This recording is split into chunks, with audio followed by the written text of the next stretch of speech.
안녕하세요. 저는 결혼 5년차 30대 여자입니다.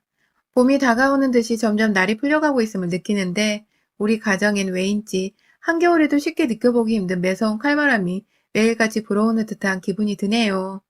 그리고 이 바람을 어디선가 저희 가정에 몰고 오는 바람몰이꾼을 막아서 본 조금은 살벌하고 후폭풍이 여기저기 튕기는 그런 피바람의 사연을 보내봅니다. 저는 고등학교 때부터 수능 준비가 아닌 유학 준비를 했고 그로 인해 대학은 미국에서 나왔습니다.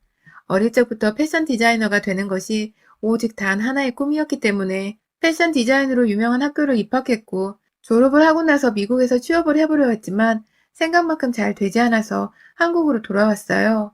한 3년 정도 한 대기업 패션 유통 회사에서 근무를 하다가 그만두고 난 후에는 제가 직접 디자인하고 만든 패션 소품을 판매하는 쇼핑몰을 운영하기 시작했고 결혼을 하고 나서도 한 3년 정도는 정말로 사업이 잘 되었습니다. 당연히 사업이 잘 될 거라는 기대와 희망을 가지고 시작했던 저의 개인 사업이었지만 막상 사람들이 저를 찾아봐주고 또 제 물건을 사주니 그저 신기하고 감사했죠.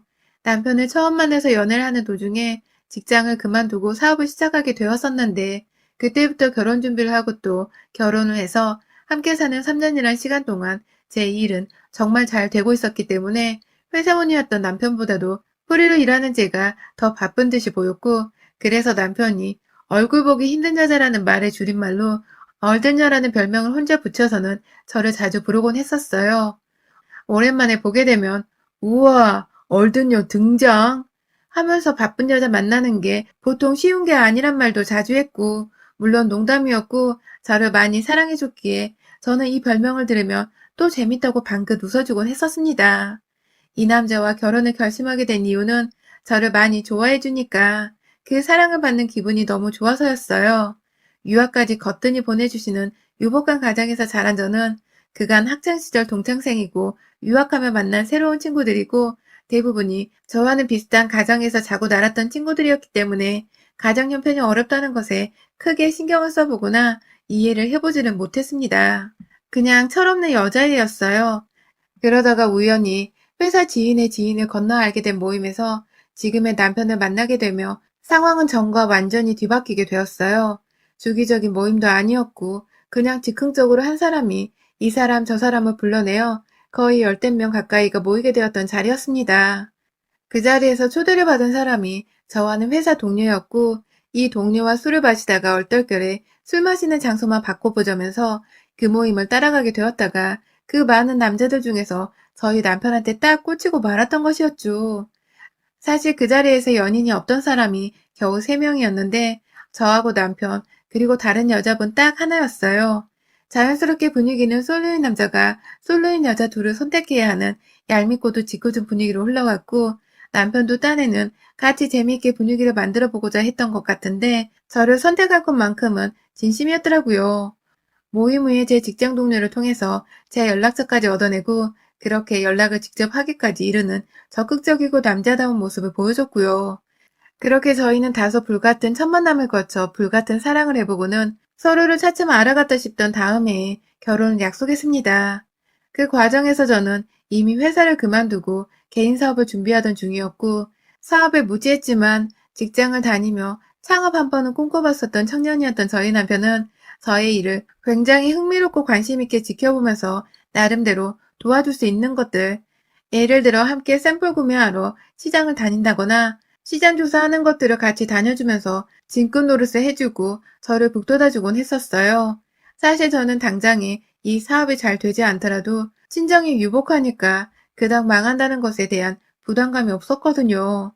그러니 부담 가지지 말고서 최선을 다해보자는 마음이 가장 먼저였는데 남편은 달랐던 것 같습니다. 사업을 준비한다는 애가 자기 사업이 아님이에도 어느 순간부터 저의 재정 상태를 걱정하고 씀씀이를 비난하기 시작한 남편은 급기야 그렇게 살 거면 사업을 때려치우라는 다소 주제넘는 소리를 결혼하기 전부터 저한테 했었습니다. 화도 났지만 그렇다고 싸워서 헤어질 용기도 없었기 때문에 제가 달라져야겠다는 생각을 하면서 그 다음부터는 데이트에 드는 비용도 신경 써가며 돈을 아꼈습니다. 지금 생각해보면 그냥 지지리도 궁상 맞은 새끼 옆에서 비위를 맞춰주느라고 저까지도 궁상 맞아진 것이었네요.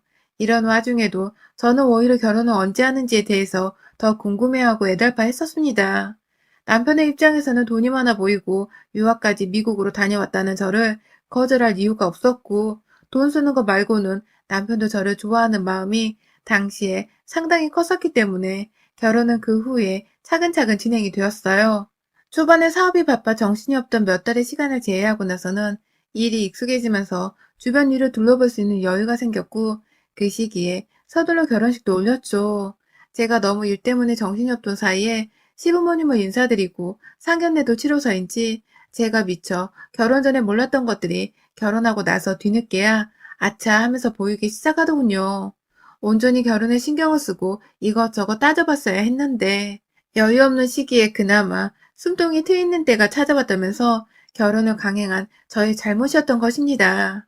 도대체 뭐가 보였길래 이러냐고 물으시는 분들께 몇 가지 말씀을 드리자면 저희 남편은 비교적 좋다고 알려진 금융계열의 회사에서 근무를 하고 있었고 또 학벌부터 시작해서 조건이 상당히 좋았던 남자였기 때문에 제가 시댁에 대해 고민할 거리가 생길 거라고는 전혀 생각을 못했는데 결혼을 하고 보니 저희 시어른들의 노후가 전혀 준비되어 있지를 않은 겁니다.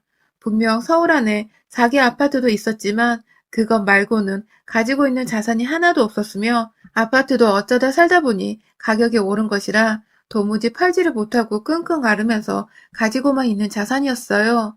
남편 밑으로 여동생이 둘이나 있는데 남편 하나 말고는 30대 여동생들도 한 명은 취업준비생이고 한 명은 조그만 회사를 다니는데 버는 족족 부모님께 용돈은커녕 자기 사고 싶은 거 사재기에 정신없어하며 카드값을 메꾸고 사는 인생이었던지라 시부모님을 챙길 사람이 저희 남편밖에 없었습니다. 결혼 전에 저희 부모님께서는 시부모님의 재정 상태를 여러 번 물어보셨고 상견례 자리에서 그에 대한 대답이 영 시원찮은 것에 불안함을 느꼈던 저희 부모님께서 보다 확실하게 질문을 던지며 혹여나 내 딸이 두 분의 노후를 챙겨야 하는 상황은 없었으면 한다는 그렇지 않으면 지금 아예 결혼을 반대하고자 한다며 다소 차가운 말도 분명히 하셨는데요. 그때 시부모님은 절대로 남의 집 귀한 자식한테 우리 인생 맡기지 않는다. 라면서 자신들에게 딸이 둘이나 있으니 절대로 외롭지도 않고 늙어서 며느리 손에 기댈 이유가 없다고 신신당부를 하며 저희 부모님을 안심시켰습니다. 그런데 결혼하고 나니 웬걸 딸들 둘 다 각자 인생 살기가 너무 벅찬 나머지 시부모님께 관심은 일도 없는 상태였고 오히려 시부모님보다도 딸들이 저한테 들러붙어 챙김을 요구하는 지경에까지 이르렀습니다.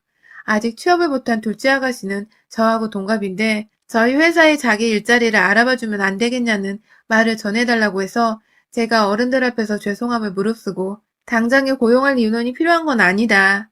라는 의사를 몇 번이고 내비쳐야 했고요. 그렇다고 둘째 아가씨는 절대로 취업 청탁을 포기하지 않은 채 저한테 따로 연락이 오거나 시어머니를 거쳐서 취업 자리가 없는지를 주기적으로 물어봤어요.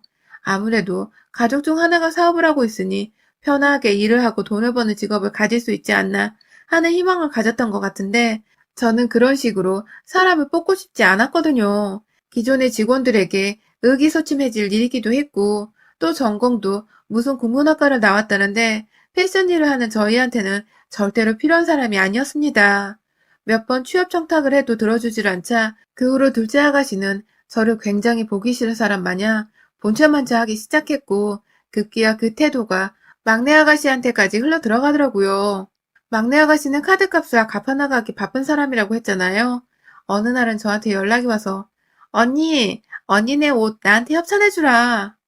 라면서 말을 놓고 누가 보면 아주 그냥 친해 죽는 언니 동생 사이인 줄 알겠는 그런 말투로 뭘 해달란 말을 하더라고요. 저희는 옷을 팔지 않고 소품을 팔고 있는데 회사에 대해 제대로 아는 것도 없이 그냥 패션 장사를 한다는 것만 듣고서는 마냥 협찬을 해달라고 하는데 제가 너무 기가 막혀서 뭐 인플루언서세요? 라고 물어봤습니다.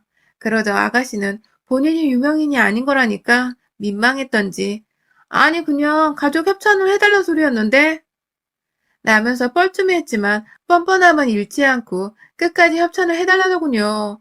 그래서 제가 마지못해서 협찬을 해줬습니다. 협찬을 방자한 삥뜯김에 꼴의 시댁 식구라며 잘 보이고자 하는 마음에 그냥 옷소매 카라 하나를 무료로 보내줬어요. 그게 저희 사이트에서는 5만원대에 판매가 되고 있는 것이었는데 그냥 선물로 줬습니다.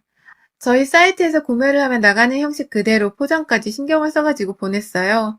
그런데 문제는요, 그렇게 선물을 받아간 아가씨가 고맙다는 말은커녕 오히려 조그만 거 하나 달랑 보냈다면서 시댁 어른들이고 저희 남편한테까지 저 쪼잔하단 말을 옮겼고 급기야 자기 SNS에도 저에 대한 저격글을 올렸더라고요.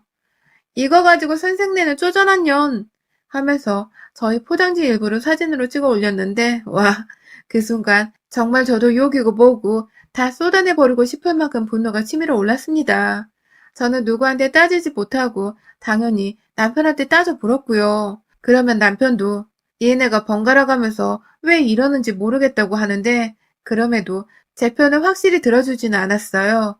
그 후로 한참 바빴다가 저희 쇼핑몰이 점점 장사가 안 되기 시작해서 많이 힘들어지다가 결국 2년 전에 사업을 아예 접기까지 했는데 그 사이에 정말 시누이들이 번갈아 가면서 말도 못할 정도로 저한테 지들 인생을 구제해달라는 식으로 하나 건덕지를 주라는 식으로 치근덕거려왔습니다. 그 사이 취업 청탁을 꾸준히 실패하던 둘째 시누이는 제가 사업을 말아먹고 나자 거기 그럴 줄 알고 안 들어간 거야. 라면서 그제서야 저희 회사가 망한 줄 알고서 자기가 일부러 입사를 안 했다는 식의 말을 시어머니, 남편, 그리고 저한테까지 직접적으로 던지면서 비꼬았고요. 그랬던 인간이 왜 여전히 취업을 못한지 집에서 백수로 살고 있는지는 모르겠지만 저는 제 망가진 자존심을 도저히 어떻게 세워야 할지를 모르겠더라고요. 남편은 제 앞에서 제 편을 들어주며 딴에는 저를 변호해줬지만 야, 망한 사람한테 그런 말 하는 거 아니야. 라고 변호를 해준 바람에 저는 이게 제 편을 들어준 건지 아니면 지 동생 자존심으로부터 챙겨준 것인지를 도저히 알지 못했습니다. 막내 아가씨는 그간 주기적으로 저한테서 협찬을 또 요구하고 또 잊을만 하면 요구를 하다가 아가씨, 이런 식으로 공짜로 쭉 줄 순 없으니 차라리 구매를 하고 할인을 받으세요. 라면서 할인권을 건네주자 또 자기 SNS에 저를 겨냥한 욕설을 올려놓곤 했습니다. 뭐 가족을 거지 취급한다나 뭐라나. 제가 또 그 사진을 들고서 남편한테 보여주니 남편은 또 여동생이 사고를 쳤다는 생각에 골치가 아팠는지 한숨을 푹 쉬더니 또 딴에는 제 편을 들어준다는 게 그만. 너 이제 망했으니까 더 이상 협찬을 안 해줘도 되잖아. 그치? 라고 말을 한 바람에 제가 시누이보다 중간에서 말리는 이 남편 새끼가 더 미워서 환멸이 나더라고요. 남편은 제가 부유한 집안 딸이니까 사업이 망하건 말건 큰 부담이 없지 않냐고 했지만 제 입장에서는 남편도 참 웃긴 놈이었습니다. 연애 때는 제 사업에 누구보다 진지해하면서 데이트에 돈 하나 쓰는 것도 아까워하던 인간이 이제는 지 여동생 자존심들을 챙겨주겠다고 사업 망한 저한테 괜찮잖아 라는 말을 하면서 그걸 위로라고 해대니 이것들이 쌍으로 미쳐 돌아버린 것이 아닌가 싶더라고요. 그 피가 누구한테서 흐른 건지는 모르겠지만 아주 그냥 끼리끼리 가족으로 뭉쳤구나 싶어서 저를 어떻게 위로해야 할지 모르겠더라고요.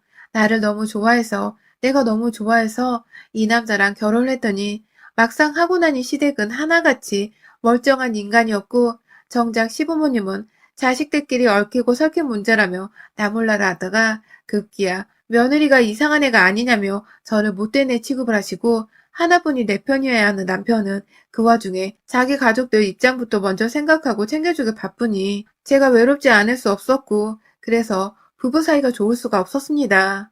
저희한테는 제 사업이 망하기 시작하고서 시누이들한테 별 개 같은 소리를 듣던 때부터 지금껏 쭉 권태기가 온 듯이 싸우기도 많이 싸우고 남편은 시댁편, 저는 혼자 그것들 행동과 언행이 잘못되었다고 투쟁을 하면서 애꿎은 부부 사이만 계속해서 나빠졌죠. 그러던 중 제가 저희 부모님의 도움으로 다시 일을 시작했습니다. 사무직이었는데 디자인 관련 일을 하며 사업의 경력을 살려 책임지고 맡게 되었어요. 월급도 나쁘지 않았고 오히려 생산가동부터 시작해서 뭐든 가까이에서 보고 배울 수 있는 것이 많아 일을 굉장히 즐기면서 할 수 있었는데요.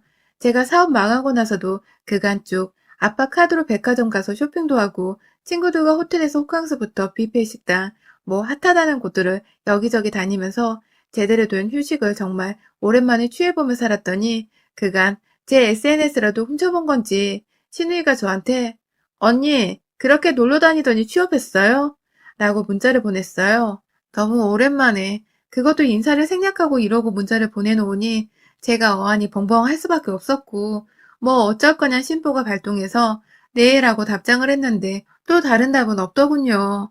그렇게 한참 회사 일에 적응을 하느라 바쁘던 와중에 하루는 제가 퇴근하고서 모처럼 남편이랑 같은 소파 위에 앉아 TV를 보다가 남편이 잠깐 물 마시겠다고 부엌에 들어갔는데 핸드폰 카톡 알람이 떴어요.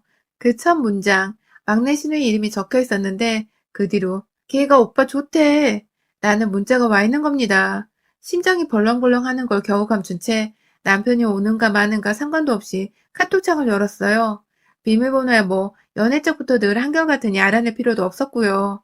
창 안에 들어가 보니 남편은 딸 안의 막내 여동생이라고 잘 챙겨준 건지 거의 매일같이 서로 연락을 주고받았더라고요. 그런데 그 문자가 너무 가관이었습니다.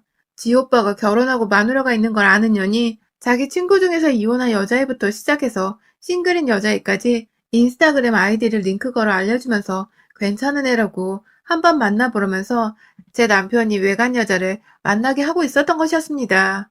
물론 남편은 그런 소리를 들어도 오빠 유부남이다 하는 장난 반 소리를 짓거리며 거절하긴 했는데 그 인스타 링크를 타고 들어가 보니 남편은 이미 그것들을 팔로우하고 있더군요.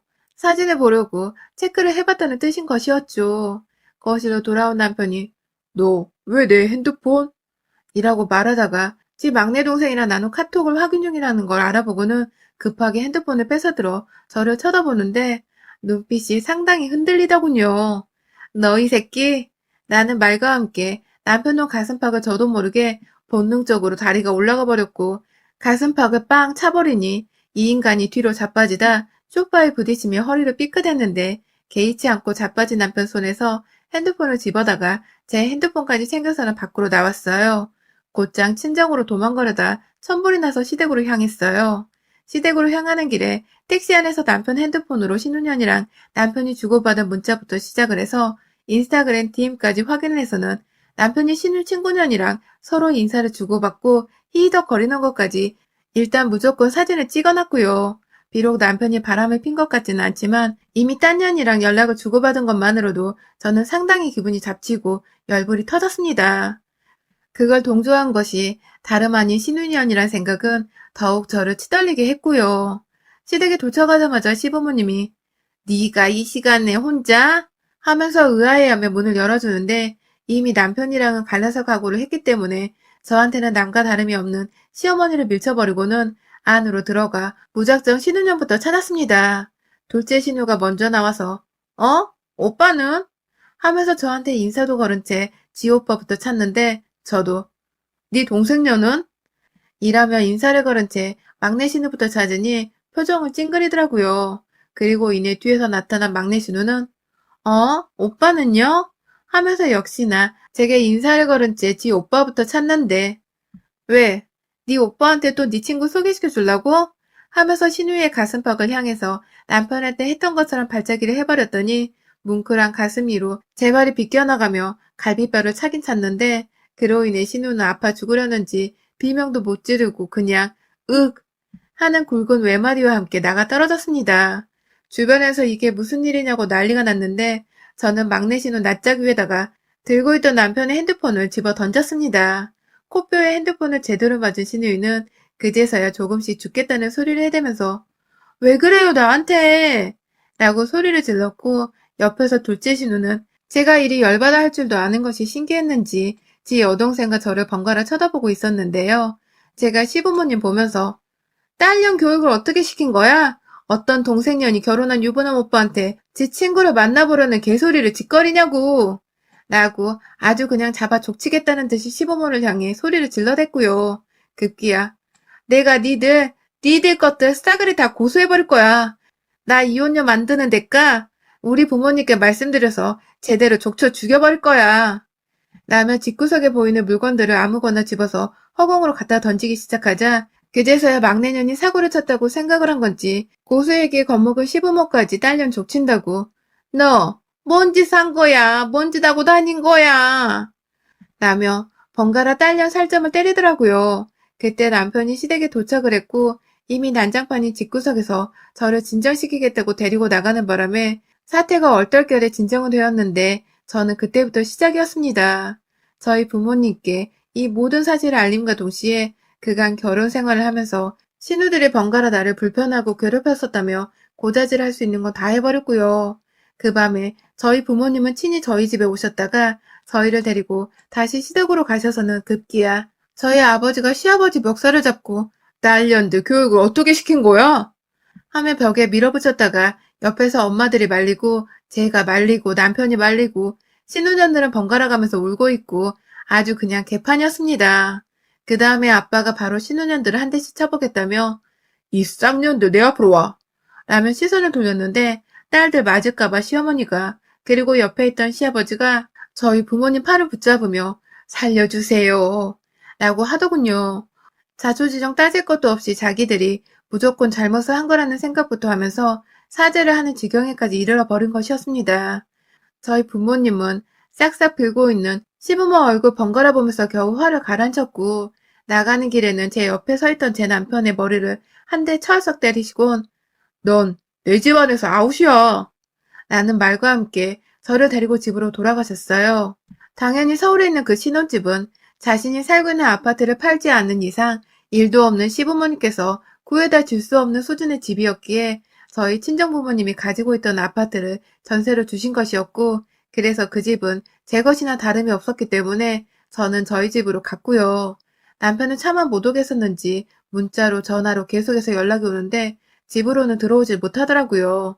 그 다음날에 저희 어머니는 저를 대신해 변호사까지 다 알아봐 주셨고 급기야 저 퇴근하고 나서 저를 변호사 사무실로 불러서 가보니 이미 서류 준비는 다 되어 있었고 남편이 불륜을 적나라하게 저지른 건 아니었지만 다른 의도가 있는 문자를 보낸 것만으로도 그리고 시댁 것들이 번갈아 이혼 사유를 만들어내며 지랄을 떤 것도 위자료 청구를 할 조건은 충분히 된다더군요. 그 말을 듣자마자 기다렸다는 듯이 시누이들과 주고받았던 문자들 그리고 내 남편한테 처음 여자를 소개시켜준다고 했던 신우 말까지 다 캡처를 뜬 것을 보여주고 소송을 진행했습니다. 하나도 아쉬울 것이 없는 이혼이었습니다. 오히려 남편 새끼는 저 같은 여자 만나 그나마 집안일 걱정 없이 신혼 시작을 할 수 있었던 놈이었고 그나마 신우 것들은 빌붙을 수 있을까 싶은 건덕지가 하나 있었던 것이었는데 지들 발로 지들이 복을 차버린 꼴이었죠. 지금 남편은 위자료 대신 합의를 해서 잘 끝내자고 그도 아니면 제발 한 번만 봐주고 다시 잘 살아보자며 저한테 매달리고 있는 중이고 저 몰래 저희 친정에 찾아가서는 저희 부모님 앞에서도 여러 번 무릎을 꿇었다고 합니다. 뭐 저는 남편의 제대로 된 사과를 바랬었던 것이기에 잘하고 있다는 생각이 들었지 불쌍하다거나 연민이 느껴지지는 절대 않았어요. 남편한테 차라리 다시 합칠 수 있다는 희망 고문을 주면서 고소를 끌어볼까 싶기도 하는 요즘입니다. 지금 아니면 언제 또 이 남자가 제 앞에서 진심으로 지 가족들을 대신해 사과를 하겠냐고요. 저로서는 저 우습게 알았던 시가드까지 다 피말리게 하는 짓이다 보니 그 어느 때보다 재미지고 또 흥미로운 시간으로 느껴지더라고요. 하여튼 지들이 복도 없는 인간, 나 같은 여자랑 헤어지고서 신우년의 친구로 사는 그 외간 여자들이랑 연락을 한다고 얼마나 지금보다 더 행복하게 살 수 있을지 내가 죽을 때까지 눈을 뜨고 네 가족들과 네 행복을 지켜볼 거다. 여러분의 생각은 댓글로 남겨주세요. 오늘도 시청해주셔서 정말 감사합니다.